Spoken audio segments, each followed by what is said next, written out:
salam dan bahagia. Perkenalkan, nama saya Dian Dani, NIM 2019008061.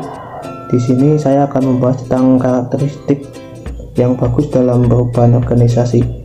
Mungkin kita harus mengenal dulu apa itu perubahan organisasi itu sendiri. Pengertian tentang perubahan organisasi.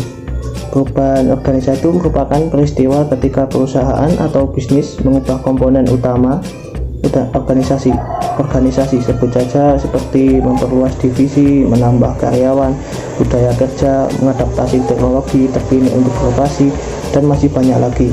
Perubahan organisasi erat kaitannya dengan persaingan. Ini terlihat dari bentuk-bentuk perubahan organisasi yang bisa kita temukan dan dikategorikan ke dalam perubahan internal dan perubahan eksternal.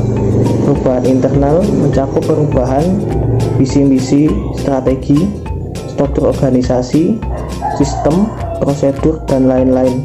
Sedangkan perubahan eksternal dapat berbentuk perubahan target, pasar, branding, image, kondisi geografis, dan lain-lain. Tantangan utama dalam perubahan organisasi adalah mengurangi potensi gesekan serta penolakan terhadap perubahan dengan memastikan semua karyawan memahami alasan perubahan untuk meningkatkan kinerja perusahaan, namun hal tersebut dapat dihindari atau diminimalisir. Kunci kesuksesan perusahaan itu sendiri. Rasa kesuksesan perusahaan adalah dengan memelihara budaya kerja yang didasarkan pada serangkaian karakteristik yang sejalan dengan bisnis dan struktur organisasi. Memiliki suatu budaya kerja perusahaan yang baik tidak hanya membuat pegawai merasa itu terikat, tetapi juga membedakan Anda dan para kompetitor, karena budaya kerja itu menentukan bagaimana perusahaan dijalankan dan membangun relasi yang erat dengan para klien dan mitra kerja, bukan hanya dengan mengandalkan penjualan produk dan layanan Anda. Ke karakter penentu perubahan. Karakter penentu perubahan yang pertama adalah satu, memiliki tujuan. Kemajuan teknologi turut memiliki andil pada progres kerja yang lebih cepat, menghasilkan demand akan waktu kerja yang makin tinggi, yang makin melebihi kapasitas normal. Hal ini kerap kali membuat para pegawai sekarang hanya merasa energi mereka terkuras. Pada dasarnya pegawai perlu memiliki tujuan yang memotivasi mereka dalam menjalankan kesehariannya. Terdapat hubungan yang jelas antara tujuan yang dimiliki, yang memotivasi, dan keterikatan tenaga kerja. Dan sebuah studi oleh Harvard Business Review menemukan bahwa pegawai yang memiliki tujuan dalam bekerja melaporkan kepuasan kerja 1,7 kali lebih tinggi dan keterikatan di tempat kerja 1,4 kali lebih tinggi, memicu tercapainya tingkat kinerja yang tertinggi. Mereka juga 3 kali lebih mungkin untuk tetap bekerja di suatu perusahaan mereka saat ini. Yang kedua, ada komunikasi yang efektif. Dalam sebuah perusahaan yang mempraktikkan komunikasi yang efektif, pegawai umumnya mampu bekerja lebih efisien karena instruksi disampaikan dengan cara yang jelas dan ringkas. Memiliki budaya komunikasi yang efektif di tempat kerja juga memastikan bahwa setiap pegawai berada di halaman yang sama dan tidak ada yang itu tertinggal. Untuk para pegawai, platform komunikasi yang efektif juga berarti bahwa setiap feedback atau masalah terkait pekerjaan dapat diangkat dan disampaikan dengan aman dan langsung ke pihak yang berkaitan. Hal ini membangun kepercayaan dan pada waktunya akan menghasilkan kesetiaan. Selain itu, jalur komunikasi yang terbuka mendorong pertukaran ide dan memicu inovasi, sehingga hal ini sudah tidak perlu dipertanyakan lagi. Berorientasi pada SDM. Seperti kata pepatah, SDM adalah aset terbesar.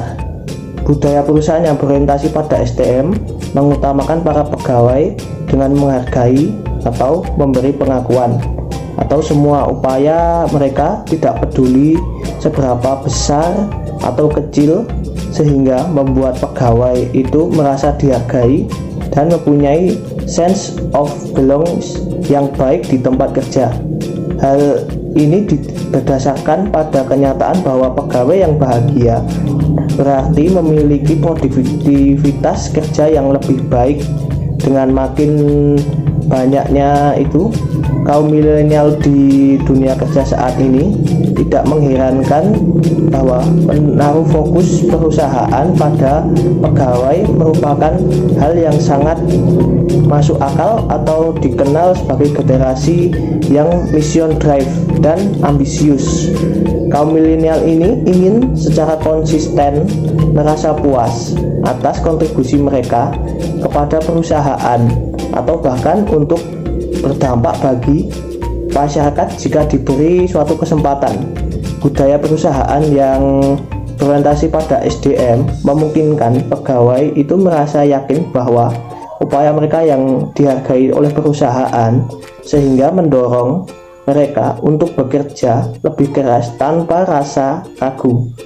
Orientasi pada tim, yaitu perusahaan yang menekankan pada kolaborasi, kooperasi, dan bekerja sama, memunculkan suatu kekuatan kolektif dalam lingkungan kerja.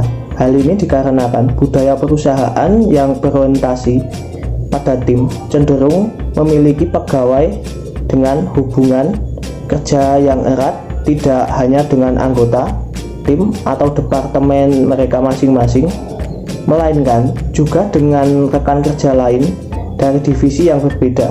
Lingkungan kerja yang berorientasi pada tim itu memungkinkan pegawai itu untuk saling membantu dengan mudah ketika dibutuhkan, karena mereka memiliki itu istilahnya pemahaman yang lebih tinggi akan fungsi kerja satu sama lain.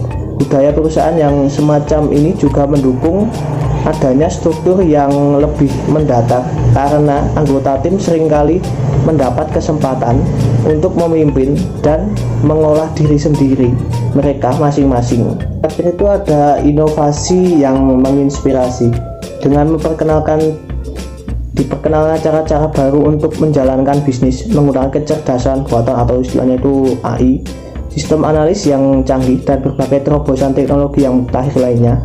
Budaya perusahaan yang mendukung adanya itu inovasi adalah budaya yang akan selalu unggul dalam persaingan. Hal ini dibuktikan oleh penelitian terbaru yang dilakukan oleh PwC yang menemukan bahwa perusahaan-perusahaan yang inovatif memiliki tingkat pertumbuhan 16% lebih tinggi daripada perusahaan yang paling tidak inovatif selama 3 tahun terakhir ini. Mungkin sistem hierarki tradisional dan sistem birokrasi mungkin merupakan cerminan stabilitas dan kontrol di masa lalu. Namun kini dunia itu sudah berubah. Praktik kerja macam itu kini dipandang sebagai faktor yang menekan inovasi. Peluang untuk tumbuh pasti ada jika perusahaan Anda aktif mendukung kreativitas dan membiarkan gagasan dan ide-ide inovatif yang untuk bebas mengalir begitu saja, sehingga perusahaan itu semakin berkembang dan kita tidak akan tertinggal oleh perkembangannya zaman, dan akan istilahnya itu gimana ya, membuat perusahaan kita itu agak sulit diungguli dari perusahaan lain. Mungkin sekian presentasi dari saya. Mungkin jika banyak salah kata atau tutur kata yang menyinggung perasaan Anda kalian semua, mungkin saya mohon maaf sebesar-besarnya. Terima kasih dan salam.